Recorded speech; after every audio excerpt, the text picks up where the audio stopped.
Hello, in this video I want to show you how to fix the problem when you want to install games on Xiaomi 12S Ultra, but you can't seem to find them in a Google Play Store.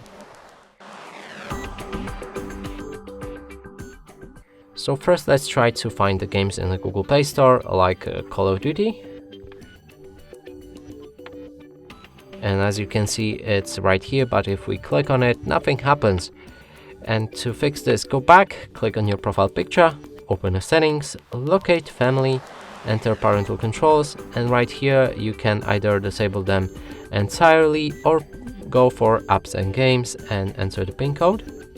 Right here, increase PG to 16 or even 18 and make sure to save those settings afterwards. If you go back and look for Call of Duty again, it's right here and you can install it.